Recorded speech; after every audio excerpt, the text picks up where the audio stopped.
se tiene que dar un delta de temperaturas. Existe la transferencia de calor porque existe una variación de temperaturas, un delta T. Y esto conlleva el calor. Perfecto, eso no es nada nuevo, no, no es algo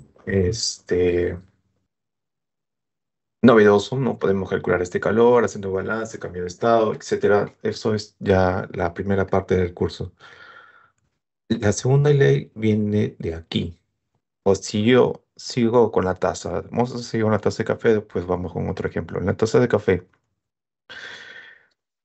¿habría alguna forma, por ejemplo, que yo después de dejar este café al ambiente que está a 20 grados Celsius, la temperatura haya aumentado?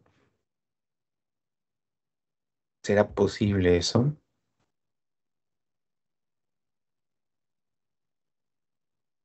Nuestra lógica nos dice que no, no va a bajar. La temperatura máxima va a bajar hasta 20 grados Celsius hasta que ocurra el equilibrio térmico. Y la diferencia de temperatura será igual a cero, por lo tanto no hay transferencia de calor. Entonces ya vamos viendo que la segunda ley de la termodinámica me habla de los sentidos de los procesos o ciclos. En este caso, este proceso va de mayor a menor temperatura y el calor entonces va en esa dirección. Entonces, la segunda ley de la termodinámica, en palabras sencillas, nos sirve a nosotros para definir el sentido de los procesos. Por ejemplo, en esta figura de acá, borramos esto de acá, que esto todavía no existe. Vamos a borrarlo ya. Por aquí.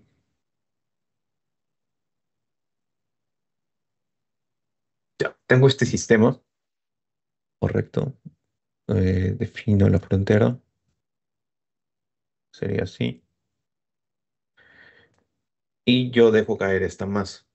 Entonces, esta masa, al momento que caiga, va a accionar este sistema que al interior tiene un sistema de paletas y por lo tanto va a aumentar la energía cinética molecular del sistema, por lo tanto va a aumentar la energía interna, por lo tanto va a aumentar su temperatura. Ahora la pregunta es, regresando a la figura que muestra el libro, si toda esa energía yo la puedo calcular, que es masa por la gravedad, por la altura que baja el peso, ¿no? Considerando un sistema sin fricción, etcétera, esta energía yo la puedo suministrar en forma de calor, este heat que aparece acá. La pregunta del millón es, si yo caliento las paletas con la misma energía, ¿no? que da este sistema al momento que se cae, ¿se van a mover las paletas o no? Lo caliento, le pongo un soplete. ¿Va a empezar a girar esto? La verdad es de que no va a girar, ¿no? Es un ejemplo bastante sencillo para poder entender.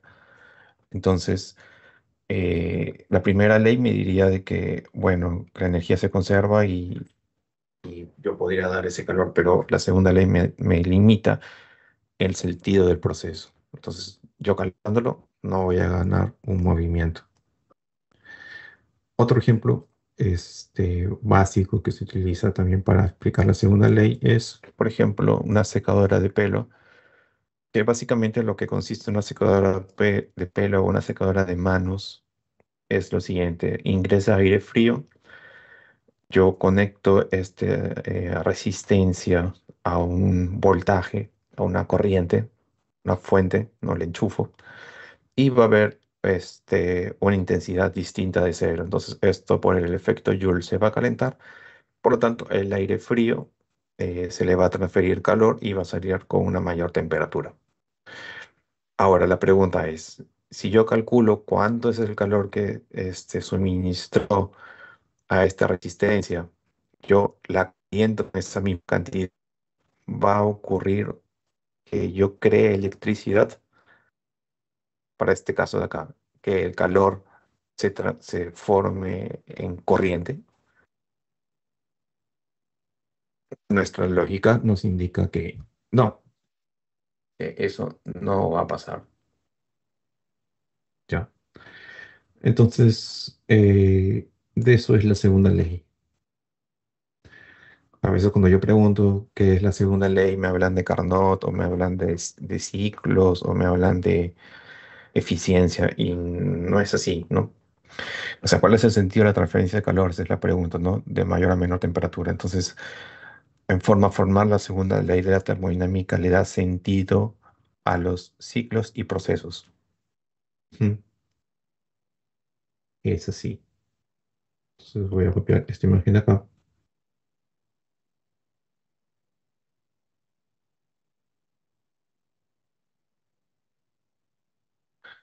Aquí está. La segunda ley de la termodinámica le da sentido a los procesos o ciclos termodinámicos y van de una manera. Entonces, para que un proceso o un ciclo exista, debe de cumplir primero la primera ley de la termodinámica y luego hacemos una verificación en base a la segunda ley de la termodinámica. Vamos en ese orden, ¿no? Primera, segunda. Y lógicamente, antes que eso, este sería un balance de masas también. O fuese el caso, si estuviéramos analizando un fluido de movimiento y dinámica de fluidos, agregaríamos un switch más que sería la conservación del momento. Bien, conceptos generales.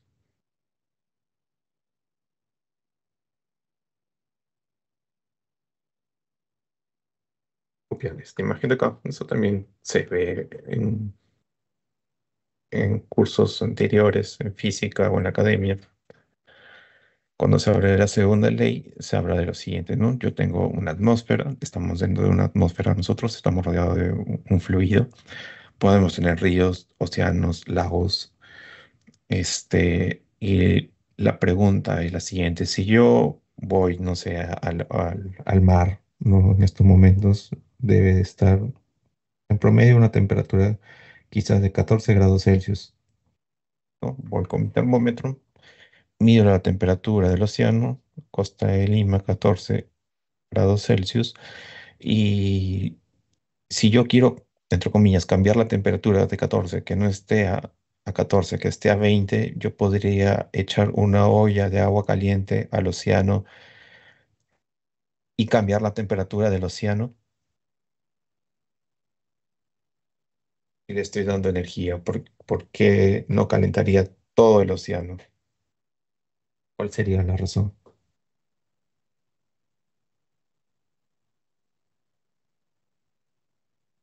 Debe haber una razón por la cual este sistema, que es el mar que estamos analizando, no cambia su temperatura y se va a deber a la gran masa que tiene. Entonces es una cosa muy risible lo que podamos nosotros darle a ese mar para cambiar su temperatura. Cambiar su temperatura a sus alrededores, ¿no? Hasta de equilibrio, pero después no es invariable, ¿no? Ya son, y si cambia la temperatura, ya serán por efectos globales, como el cambio climático, por ejemplo. Entonces vamos a definir lo siguiente, foco. Un foco puede ser una fuente o un sumidero. Por ejemplo, al océano yo le agrego energía, al río yo le doy energía, agua caliente o a un lago, no va a cambiar su temperatura. Entonces, el sol, en cambio, es una fuente, nos da energía en forma de radiación y su temperatura no cambia. En el sumidero igual, yo le transfiero energía y no cambia su temperatura por más que le esté suministrando calor. Entonces, llegamos al siguiente concepto. Foco es un sistema de gran cantidad de sustancia, de masa, que puede transmitir o recibir calor sin que varíe su temperatura. O sea, yo puedo hacer una fogata ahorita por acá, cambiaré la temperatura cercano a esa fogata, pero no voy a cambiar la temperatura de la atmósfera. Muy bien, si hubiese alguna pregunta, consulta, por favor, estoy atento a sus comentarios.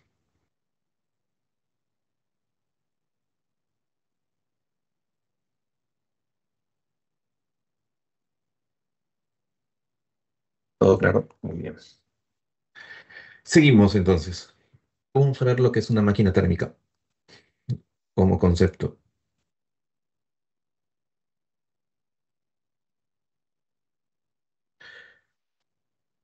Máquina térmica. Una de las cosas principales que estudia la termodinámica es la transformación de calor, yo lo quiero transformar en trabajo. ¿Qué significa esta transformación? Significa que a este trabajo yo, a un proceso, a un ciclo, yo le transfiero energía en forma de calor y me debe de entregar un trabajo, por ejemplo, un eje que empieza a girar, ¿no? Que gire con una velocidad angular, que tenga una RPM y que tenga una potencia, ¿no?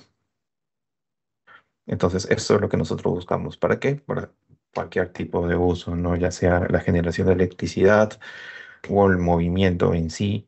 Por ejemplo, un automóvil, un bus, eh, un tren, ¿no? A vapor, necesita energía en forma de calor para poder producir movimiento, desplazamiento. Entonces, cuando hablemos de máquina térmica, entonces lo que nosotros estamos refiriendo de manera más rápida para que se pueda entender es el motor de un automóvil.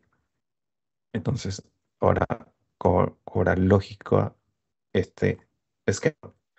Entonces, un montón de combustión interna, interna porque está dentro de la cámara de combustión donde están el émbolo y el pistón que ya hemos visto en la primera parte del curso.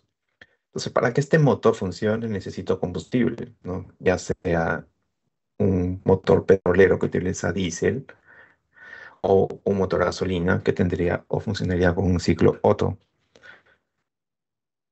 Entre ambos, entre el diésel y la gasolina, hay una diferencia, ¿no? Que con el diésel yo puedo tener una mayor diferencia de presiones, perdón, al momento de la compresión y por lo tanto el ciclo es más eficiente. Entonces, si es que están tomando nota o están escuchando esta clase después, deberían anotar eso, ¿no? A mayor diferencia de presiones, el ciclo se vuelve más eficiente. En cambio, la gasolina tiene un nivel de compresión menor que el diésel. ¿Eso qué significa? Al momento cuando yo comprimo una sustancia, esa sustancia, esa mezcla, vamos a decir, oxígeno-combustible, sube su temperatura y puede ser tan alta ese nivel de compresión que la temperatura se eleva hasta la temperatura de autoignición. Eso significa de que no necesita una chispa, sino que simplemente va a explosionar. Y eso es lo que no queremos porque vamos a dañar el motor, ¿no? Lo que nosotros queremos es una relación de presiones alta y que encienda cuando se deba de energizar lo que es la bujía. Entonces, para los motores a gasolina funcionan con bujía y los motores diésel no tienen bujías, inicia su combustión por la autoignición, por la gran nivel de compresión, por la temperatura a la que se encuentra en la cámara de combustión al momento que se realiza la compresión entre el combustible, el diésel más el oxígeno. Bien, entonces en este tenemos dos zonas, ¿no? Tenemos la zona de combustión, que sería el calor de entrada. Aquí dentro de este motor va a haber un ciclo termodinámico que va a tener como salida un trabajo neto y un calor eh, cedido, perdido, o un calor low, el libro lo llama low, un calor de baja energía, alta energía, baja energía, ¿no? Es una disipación de energía. ¿Ya?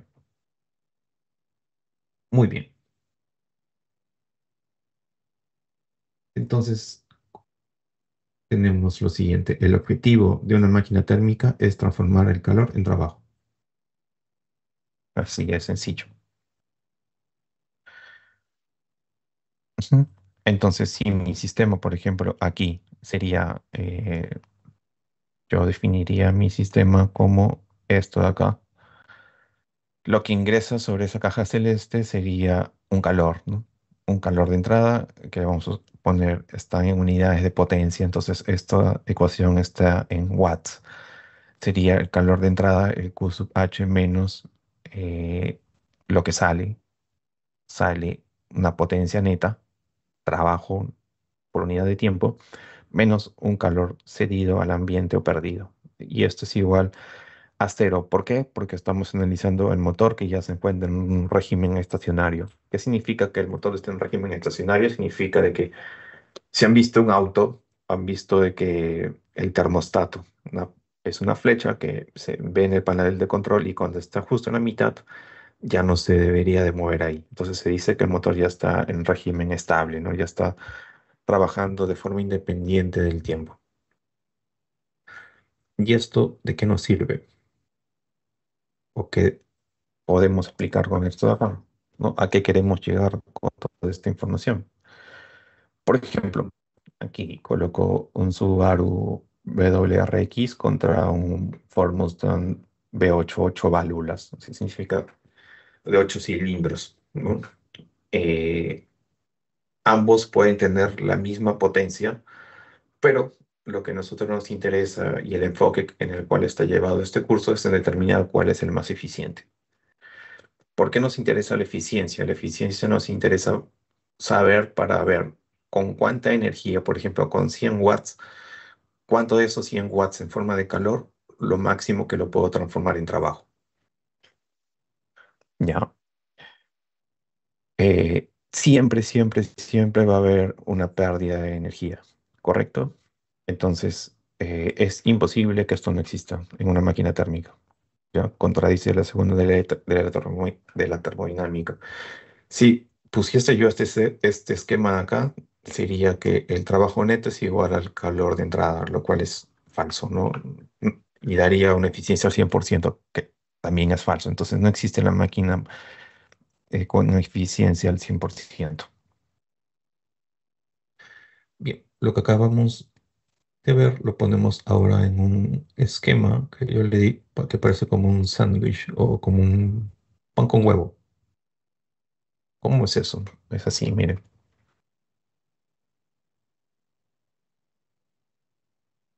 Bien, vamos a representar dos rectángulos, fuente, sumidero. ¿Ya? Aquí es donde se produce la combustión. Este TH será la temperatura a la que se está produciendo esa combustión, una temperatura alta constante. Esta fuente le entrega calor. Ya nosotros sabemos cómo poderlo calcular, ¿no? Podríamos calcularlo con el poder calorífico.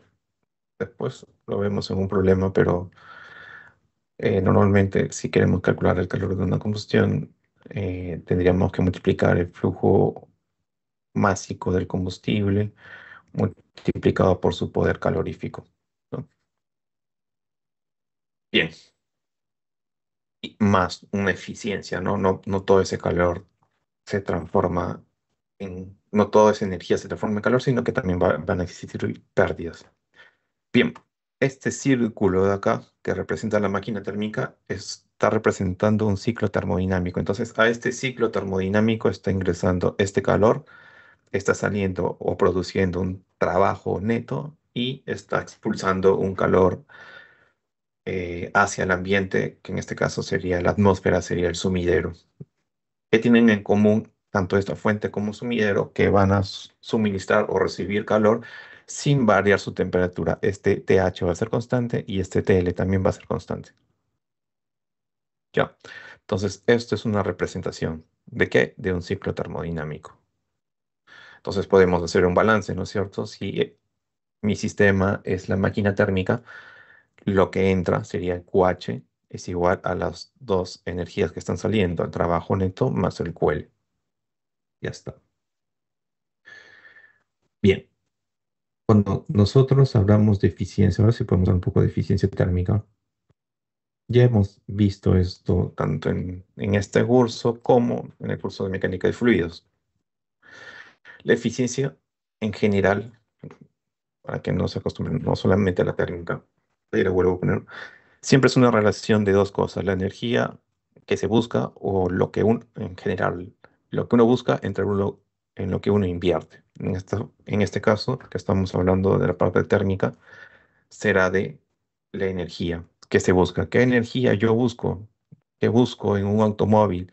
¿Qué busco en una planta termoeléctrica? Lo que yo busco es trabajo. ¿Para qué? Para desplazar el automóvil, para desplazar el bus, para generar electricidad. ¿Qué invierto? ¿No? Si tengo un auto, tengo que invertir en la gasolina, en el combustible, ¿no?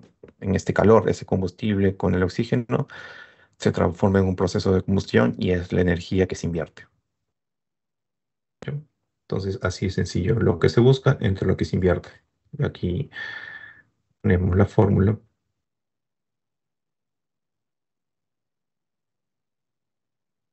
y hasta acá. Perfecto. Y sería esto, ¿verdad? ¿No? Otra imagen para podernos ayudar a entender esto de acá. No, esto es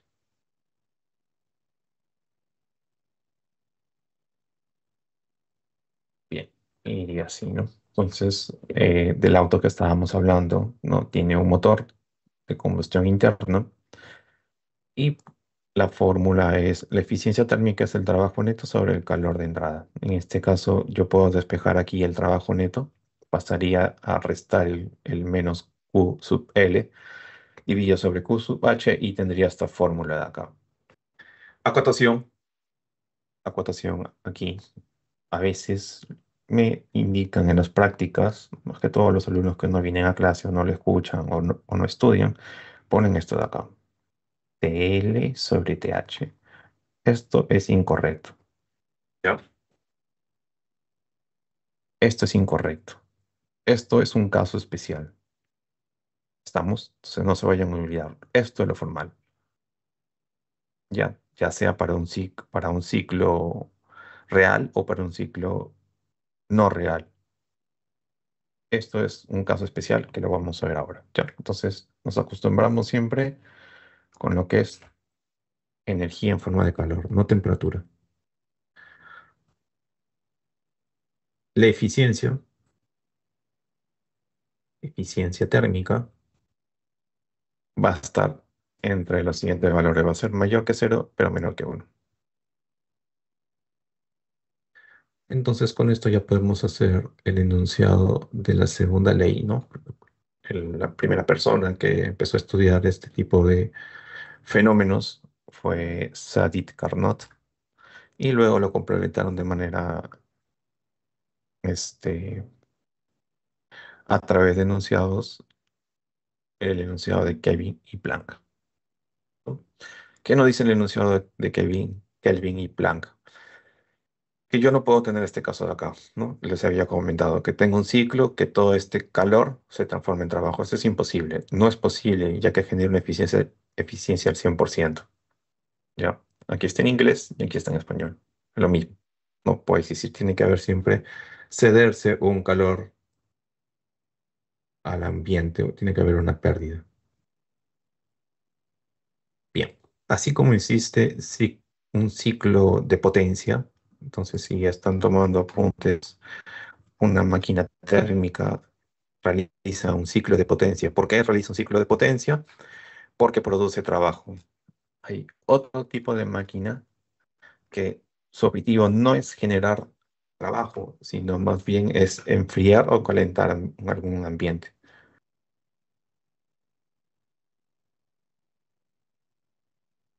Aquí está. Después hacemos el balance. Esto lo voy a borrar para que no se pueda. ¿No? A ver, vamos a ver. Vamos a borrarlo. Un momento. Ya. Miren el ciclo de refrigeración. Lo primero que nos llama la atención es el sentido que tienen las flechas, ¿no es cierto? En este caso, las flechas tienen un sentido antihorario, entonces, cuando un proceso tiene ese sentido, se llama que es un ciclo de refrigeración o una bomba de calor. Ahora les explico la diferencia entre un refrigerador y una bomba de calor. Aquí lo que yo busco es extraer calor del espacio refrigerado. Yo compro mi refrigeradora, ahora sí, ya puedo poner para eso acá. Yo compro este sistema, ¿no? Que tiene varios componentes. ¿Para qué? Para mantener los alimentos, las bebidas o eh, las carnes, lo que fuese, para que se mantengan con un tiempo razonable. Entonces yo tengo que extraer calor, ¿no? Extraigo calor del espacio refrigerado. El espacio refrigerado sería lo que está dentro de la refrigeradora. ¿Cómo se entiende esta flecha de acá? Significa que para que esta refrigeradora funcione, tiene que entrar una energía en forma de trabajo y eso sería el trabajo eléctrico que realiza un motor eléctrico, ¿no? Un motor eléctrico conectado hacia un compresor. Entonces aquí hay un motor, un motocompresor, vamos a definirlo de esa manera. ¿Y qué hace? Tiene que haber una salida, ¿no? Entonces esta salida de calor es hacia el ambiente. Entonces identificamos los cuatro procesos básicos de un ciclo de refrigeración. Primero el compresor. Para que funcione entra energía en forma de trabajo. ¿Qué hace el compresor? Aumenta la presión de 120 kilopascales de este refrigerante, que es normalmente se utiliza el R134A, va a subir su presión a 800, por lo tanto su temperatura se incrementó desde -25 a 60 grados Celsius. Yo deseo que este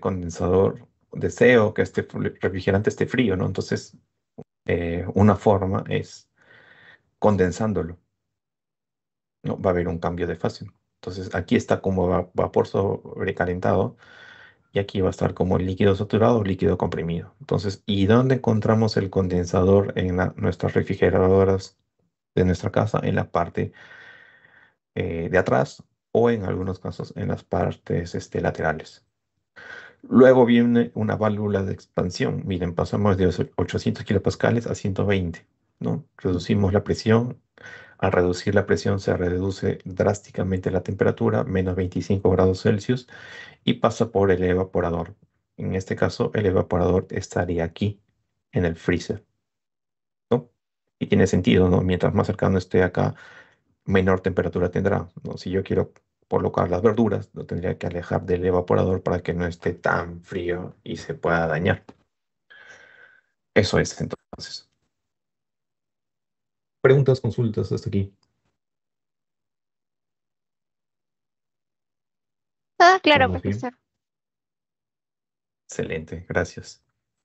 Bien, vamos a estar también igual. Un balance de energía que siempre es lo primero antes de aplicar la segunda ley. Todavía no hemos aplicado segunda ley, ya solamente estamos dando conceptos. El balance de energía sería lo que entra menos lo que sale, igual a la variación de energía en el sistema, estacionario cero. Aquí entra QL y el W y sale QH. Y tenemos la misma relación, ¿no? QH es igual al QL más la potencia en forma de trabajo. Entonces, podemos ahora definir, cuando hablamos de refrigeradoras o de bomba de calor, ya no hablamos de eficiencia térmica, hablamos de un coeficiente de desempeño o de performance. Sería esto de acá. Hablamos del COP, ¿ya? Entonces, eficiencia térmica, lo que vimos acá, para una máquina térmica, para un ciclo de potencia que genera trabajo. En una refrigeradora yo no quiero generar trabajo, más bien consumo trabajo va abajo y lo que yo busco es la extracción de este calor, de los alimentos, de todo esta zona al interior de la refrigeradora. Y aquí puedo empezar a hacer un juego, ¿no? Reemplazo a que es igual el trabajo neto, paso acá lo reemplazo, ¿no? Esto pasa a restar, luego divido todo sobre QL y tengo esto de aquí. Este COP está entre cero y el más infinito. ¿Qué significa un COP que sea mayor a otro? Significa que es mucho más, vamos a decir, eficiente en la forma de poder extraer el calor. ¿Ya? Entonces, los COP ya salen mayores a uno, ¿no? No hay ningún problema. Y bomba de calor, quizás esté mal traducido el término, pero bueno, lo que más se acerca al español, porque nosotros cuando le decimos bomba, ¿no? Tenemos otra cosa, ¿no? Un explosivo o un elemento hidráulico, pero en este caso no.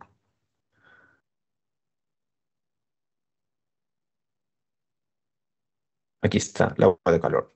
Entonces, por ejemplo, ya que pasamos el invierno, pues hay casos en los cuales yo necesito, a través de un sistema de calefacción, mantener un ambiente caliente, ¿no? Entonces, mi objetivo ya no es la extracción de calor, mi objetivo es que ingrese calor a un sistema para que se mantenga una temperatura de confort. Entonces, este ciclo sería un ciclo de una bomba de calor, que es el mismo ciclo de refrigeración, solamente que ahora nuestro análisis se encuentra acá. Es lo mismo, ¿no? Tiene el mismo componentes que de acá, solamente que lo que yo busco es esto, que ingrese calor hacia un medio, hacia una casa. Entonces, lo que se busca es esto, y lo que yo invierto es esto, y ya está. Lo mismo, puedo hacer una simplificación y tengo esto de acá. Ojo aquí, que esto es muy distinto a escribir esto de acá, uno sobre uno menos TL sobre TH. Ya, esto está mal. Hay un caso especial que sí cumple, es que ahí es donde viene la confusión. Partimos siempre de lo general. Este es un caso específico que lo vamos a hablar en unos minutos, ¿ya? Entonces, no equivocarse, no plantearse de que podemos hacer el reemplazo en vez de calor, colocar temperatura. Tenemos espacio todavía, sí. Entonces vamos a ver la segunda ley de la termodinámica, el enunciado de Clausius.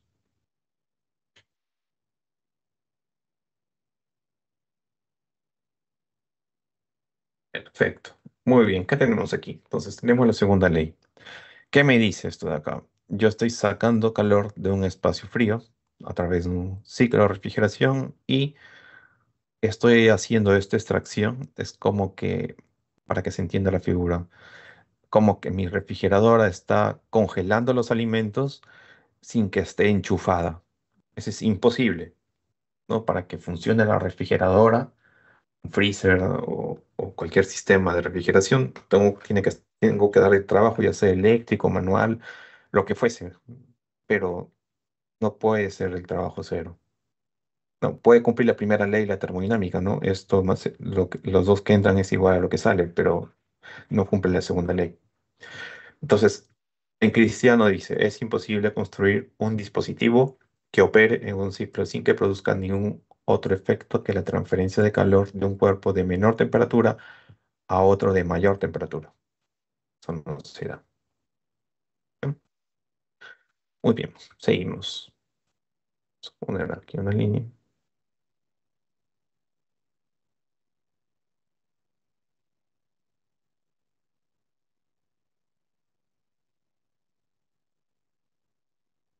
mejor de abajo. Ya está. Muy bien, vamos a ver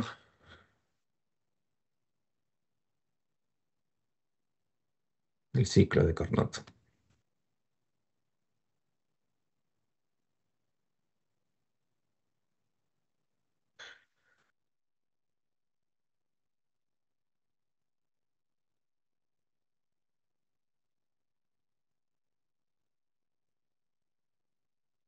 El ciclo de Carnot. El ciclo de Carnot también ya lo han visto, hasta la fórmula se la puede saber, pero el ciclo de Carnot es mucho más potente de lo que se imagina. Para entender el ciclo de Carnot, lo que yo hago es expresar lo siguiente, ¿no? Que yo creo una empresa, ¿no? Esta es mi empresa, la representación, y esta empresa le voy a llamar Carnot.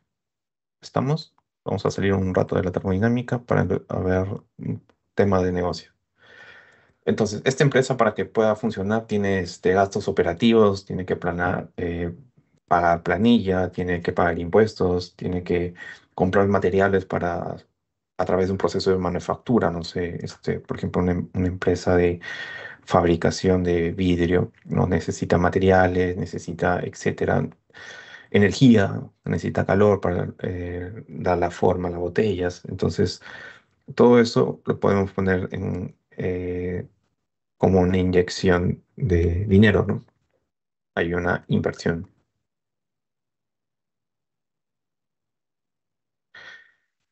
Y luego de esa inversión, cuando ya existen aquí los gastos, obtengo lo que son mis ganancias, ¿no?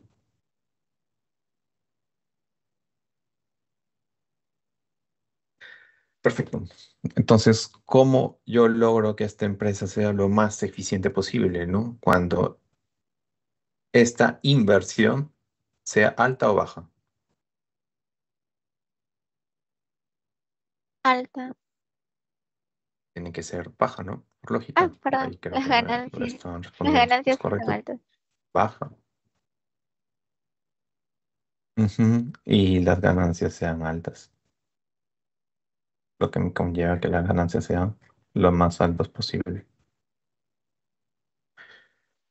Al final, entonces, estas ganancias menos la inversión, me queda la ganancia en bruto, ¿no?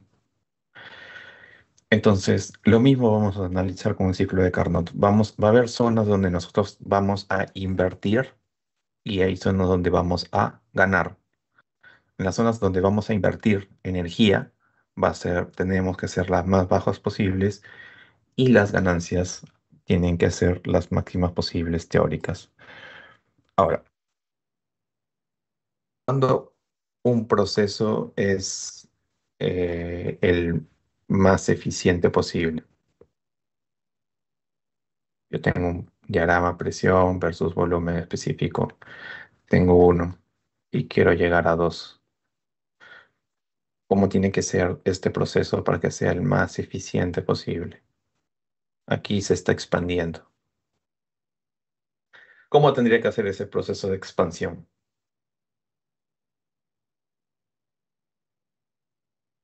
Lineal, profesor. Que vean, ¿no? Bueno, esto que es mi borrador. Si yo tengo lineal, mencionaste,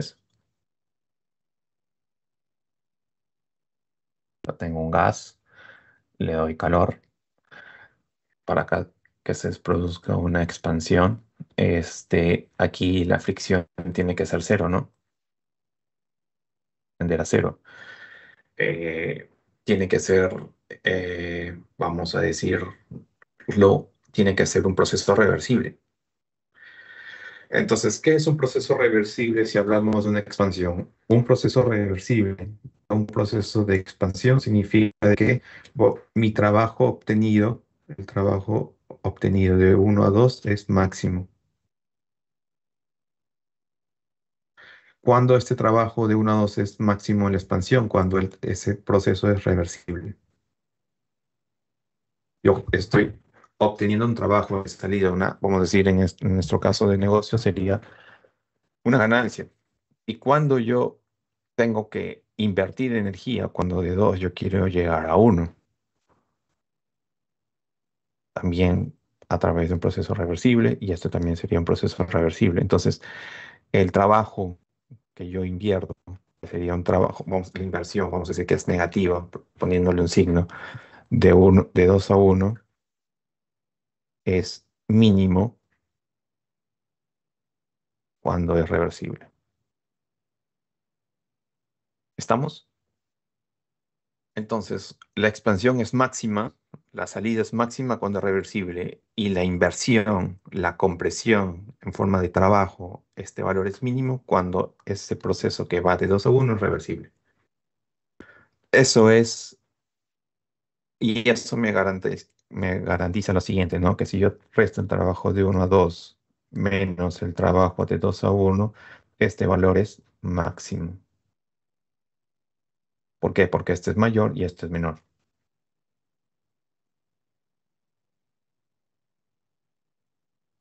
Sí, ¿se me escucha bien? Profesor, disculpe, ¿el trabajo de 2 a 1 tendría que ser negativo siempre?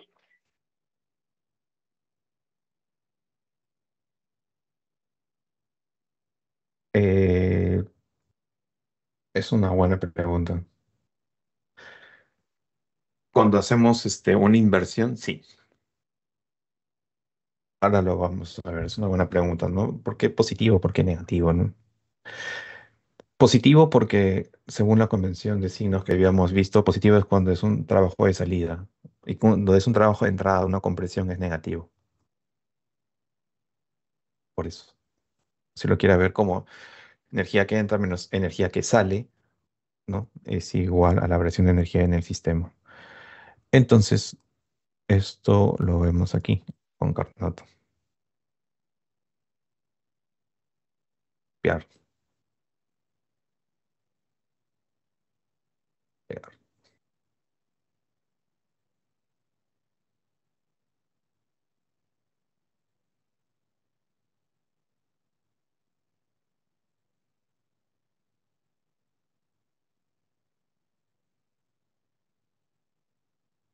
Bien, aquí está el ciclo de Carnot. Entonces, consta de cuatro procesos, dos isotérmicos, de 3 a 4 es una compresión isotérmica, de 4 a 1 es una compresión adiabática, de 1 a 2 una expansión isotérmica y de 2 a 3 una expansión adiabática.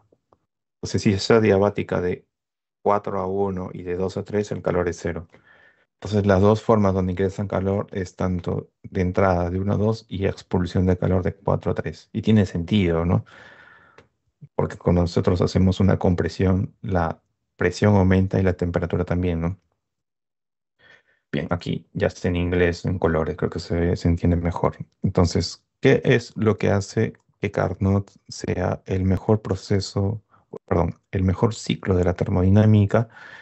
Es de que los dos procesos, los cuatro procesos, perdón, son reversibles. Ya, olvidémonos que es isotérmico, adiabático. Eso es algo de segundo plano. Lo que me interesa es que todos los procesos sean reversibles. O sea, yo puedo hacer otro ciclo, no sé, un ciclo por aquí, otro por acá, otro por acá, otro por acá. ¿Ya? Si son reversibles, entonces es el mejor ciclo que puede existir bajo esos parámetros, ¿no? De presión y temperatura. Entonces, aquí en rojo. Lo importante o lo que no se menciona entonces, o no se ha hecho énfasis cuando se estudia Carnot, es que son los cuatro procesos reversibles. ¿Eso qué significa? Eso significa lo siguiente a la pregunta de la compañera. Bien, para empezar, ¿el sentido del ciclo es horario o antihorario?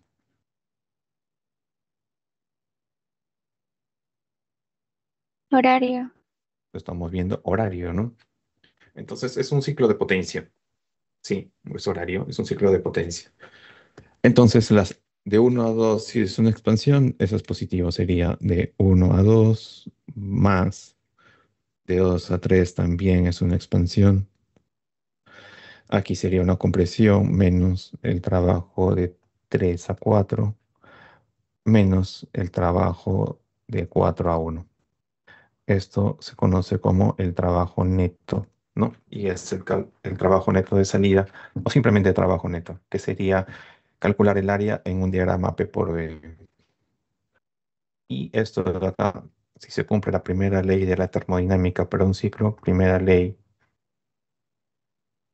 para un ciclo, se cumple que el calor neto es igual al trabajo neto. Muy bien, entonces es, entonces aquí también una forma de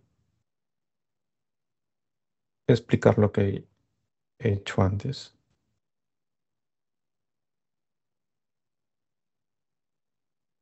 Es así.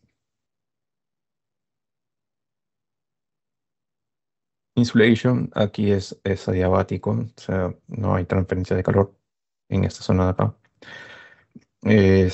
Aquí hay un proceso de expansión de 2 a 3, entonces ahí se dice que se gana trabajo de salida, ¿no? Una expansión. Y yo tengo que invertir en la compresión, ¿no? Entonces sería un trabajo negativo. Entonces, lo que hace Carnot es maximizar este trabajo neto, el trabajo neto que vimos en la ecuación verde.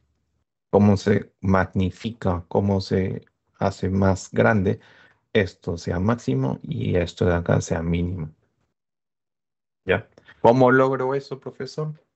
Haciendo procesos reversibles. Carnot, ¿qué características tiene? Que los cuatro procesos son reversibles, tiene dos isotérmicos y dos adiabáticos. Profesor, yo puedo crear un proceso que sea tres isotérmicos y tres adiabáticos, siempre y cuando sean reversibles, vas a alcanzar la misma eficiencia que el ciclo de Carnot. O sea, el ciclo de Carnot es el más eficiente de todos. Puedes crear otro ciclo, pero no vas a poder superar ese valor. ¿Por qué? Porque es el mejor que existe, porque es reversible. Ya, un poco trabalenguas, pero no hay que quedarnos que el ciclo reversible solamente es el de Carnot. También pueden existir otros ciclos más. Y aquí viene lo interesante. como es una máquina térmica, y lo dijimos para los que llegaron temprano, que el objetivo de una máquina térmica, el sentido horario de ese ciclo, significa que su objetivo es la producción de trabajo basado en el calor invertido, ¿no? Hacemos esto de acá y obtenemos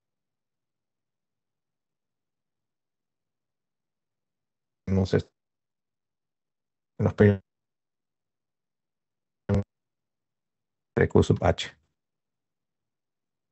Aquí tomo